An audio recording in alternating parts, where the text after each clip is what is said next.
Hello, everyone. Welcome to Celsius 233, your go-to place for fiction book summaries. Today we will lose ourselves in The Murders in the Rue Morgue by Edgar Allan Poe. The Murders in the Rue Morgue is a short story by Edgar Allan Poe, first published in 1841. It is widely regarded as one of the earliest examples of detective fiction and introduces the character of Auguste Dupin, who would go on to appear in two more of Poe's stories.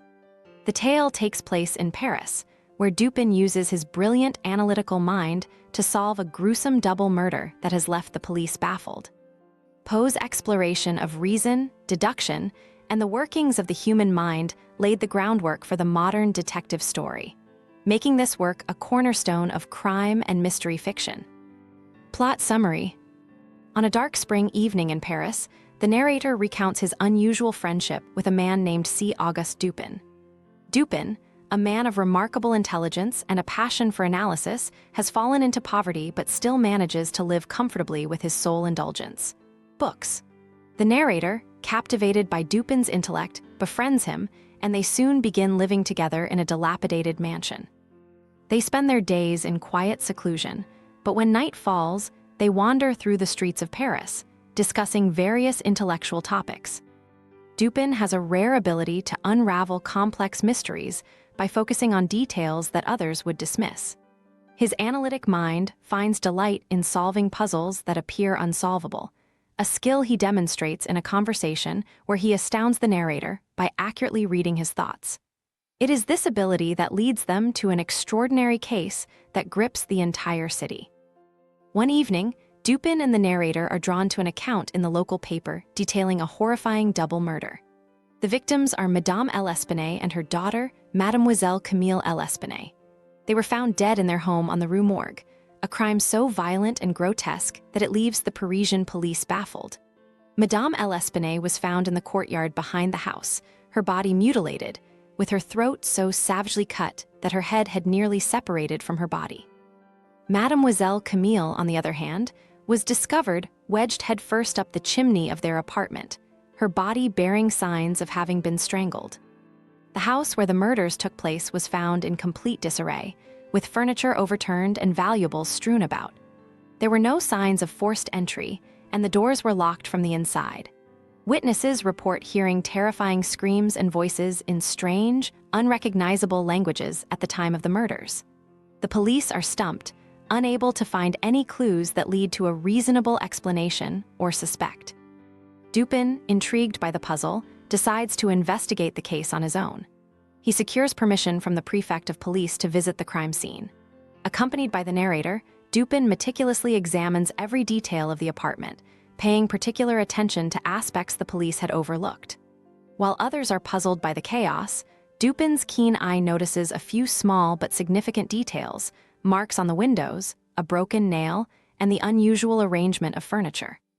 After a thorough inspection, Dupin begins to form a theory, one that is so outlandish that it defies conventional reasoning. As Dupin continues his investigation, he remarks on the witnesses' conflicting descriptions of the voices they heard. Some claim the voices were French, others insist they were foreign, but no one can agree on the language or nationality. One thing is certain: the voices did not belong to either of the victims. This peculiar detail becomes a key part of Dupin's deduction.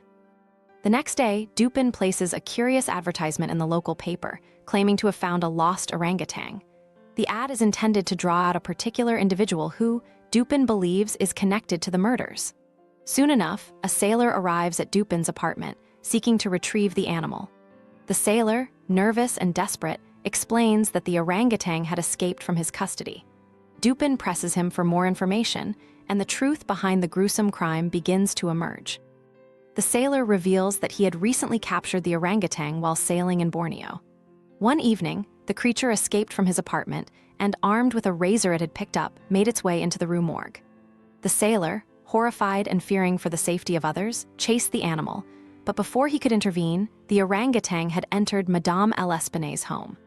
It was there that the beast, imitating a human action it had likely observed, tried to shave Madame L'Espanaye with the razor.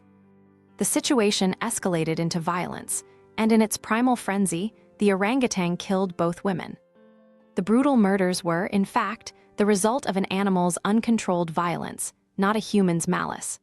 The voices heard by witnesses were the shrieks of the orangutan and the panicked cries of the sailor, who had been trying to retrieve the animal. The creature's immense strength explained the horrifying nature of the deaths, and the sailor's subsequent silence stemmed from his fear of being blamed for the killings. Dupin concludes the case, and the sailor, though distraught, is not held responsible for the tragic events. The orangutan is eventually captured, and the true story of the murders in the Rue Morgue is revealed. Through Dupin's analytical brilliance, what seemed like an unsolvable mystery, full of strange and terrifying elements, is reduced to a logical explanation. A tale of animal instinct, coincidence, and human fear. The police, embarrassed by their failure to solve the case, must now acknowledge Dupin's superiority in matters of reason and deduction. The narrator, filled with admiration, reflects on Dupin's genius, marveling at how the solution to the horrifying murders had been hiding in plain sight, waiting for a mind like Dupin to uncover it. That's a wrap for today, but there's more to explore in C. Auguste Dupin series by Edgar Allan Poe.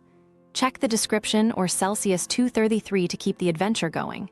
Remember, while our summaries capture the essence, they can never replace the full experience of reading the book. If this summary intrigued you, consider diving into the complete story, buy the book, and immerse yourself in Edgar Allan Poe's original work. Bye-bye, take care, have fun.